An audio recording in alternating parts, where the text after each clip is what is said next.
As we know कि पाकिस्तान में the investment landscape is very small, right? So we have people जो मतलब आप जैसे लोग जो बहुत qualified हैं, लेकिन at the same time our population is 0.2% of the population is invested.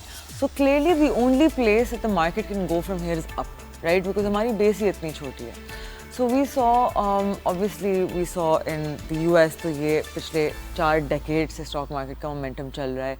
India really picked up on their investment scope in 2020 during COVID when they started marketing SIPs very aggressively. आपको क्या लगता है कि कौन सी चीज़ें focus करना चाहिए हमारे फाइनेंशियल प्रोफेशनल्स को and what thing do you think is missing from this market which could really help it grow, be that on bureaucracy side, be that on sales side, be that on research side, anything, please share. देखिए, सबसे पहले तो जो है market की depth बढ़ाने की ज़रूरत है. हमें नई लिस्टिंग्स की बहुत ज़रूरत है इस वक्त. मार्केट में लिस्टिंग्स IPOs. आएंगी तो और कॉन्फिडेंस आएगा लोगों को. हमने ग्लोबली भी देखा है कि जितनी ज़्यादा कंपनीज लिस्ट होती हैं उतनी ही मार्केट में पार्टिसिपेशन बढ़ती है, उतनी वॉल्यूम्स बढ़ती हैं. इसके साथ साथ मुझे लगता है कि एक बहुत बड़ा स्टेक होल्डर पाकिस्तान में जो है गवर्नमेंट ऑफ पाकिस्तान है, और गवर्नमेंट की काफ़ी सारी एंटिटीज़ लिस्टेड हैं.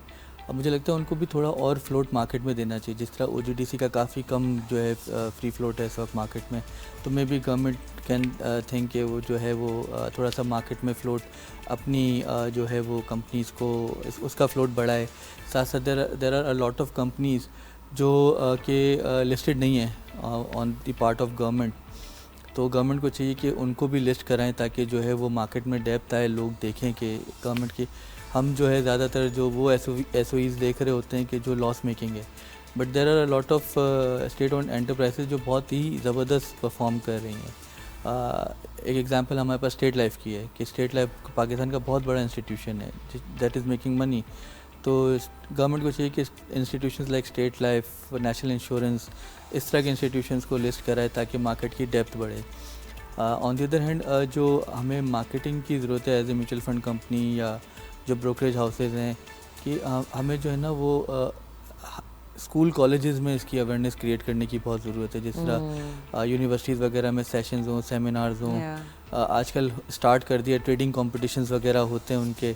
तो वो बच्चे जो है वो उस लेवल से उनको समझ आ रही है, अंडरस्टैंडिंग डेवलप हो रही है कि स्टॉक मार्केट भी एक इन्वेस्टमेंट एवेन्यू है. ग्लोबली भी अगर देखें तो हम जो है सबसे ज़्यादा रिटर्न जो हैं या तो आपके स्टॉक मार्केट से आते हैं या आपका रियल स्टेट से आता है. बट रियल स्टेट के इनहेरेंट इश्यूज़ बहुत ज़्यादा हैं, क्योंकि रियल स्टेट जो है वो उसकी टिकट साइज़ बहुत बड़ी होती है. स्टॉक मार्केट में तो आप लिक्विड भी नहीं होता, 1500 से काम कर सकते हैं, कोई कोना नहीं बेच के. एग्जैक्टली. तो वो आपका जो है उसका टिकट साइज़ बहुत बड़ा होता है रियल स्टेट का, कि आपको प्रॉबली अब तो खैर 10-15 लाख में भी कुछ नहीं आता है. प्रॉबली 5-10 मिलियन में आपके पास कोई एसेट आप क्रिएट कर सकते हो. फिर लिक्विड नहीं होता है, आप बेचने जाओगे तो वो बिकेगा नहीं, लेने जाओगे तो मिलता नहीं है. फिर उसकी फेयर वैल्यू नहीं होती है. स्टॉक मार्केट में तो क्या है, जब चीज़ को बेचना है आप बेचेंगे, T+2 पे सेटल हो जाता है, थोड़े से बाद T+1 पे हम चले जाएंगे तो और लिक्विडिटी और कैश फ्लो जनरेशन और जल्दी हो जाएगा. लिक्विडिटी के साथ साथ जो है वो आपका प्राइस डिस्कवरी है सबसे मेन, कि आपको रियल स्टेट में आपको पता नहीं होता है कि आज वैल्यू चल क्या रही है. It might be higher than at what price you bought, but नीचे भी हो सकती है, और लोकेशन पे भी मैटर कर सकता है. बहुत सारे उसमें इनहेरेंट मसले होते हैं. बट स्टॉक मार्केट हमारी लिक्विड होती है, उसमें जो है वो प्राइस डिस्कवरी होती है, बायर सेलर्स होते हैं. फिर ट्रांजेक्शन की गारंटी होती है. आपने एक प्रॉपर्टी ली, पता चला उसकी मार्केट वैल्यू बढ़ गई, तो वो ट्रांजेक्शन ऑर्डनरी नहीं हुई. हमारी मार्केट में तो ये है कि जितनी भी ट्रांजेक्शन्स होती हैं वो गारंटी होती हैं by the clearing house. So national clearing is your counter party. आप जो है जो भी बेचते हैं लेते हैं, वो सारी की सारी जो हैं वो आपकी सेटल हो रही होती है. तो स्टॉक मार्केट तो डेफिनेटली जो है वो हर एक को जो है कुछ ना कुछ पोर्शन अपना इन्वेस्ट ज़रूर करना चाहिए. Everyone has the right to invest over here, and Exactly. like because as you said the ticket size is so small, right, कि वो barriers to entry नहीं है. And that's what I love about the stock market is कि I feel कि वो किसी की जेब की साइज पे डिस्क्रिमिनेट नहीं करता. Price is equal for everyone. Exactly. Right?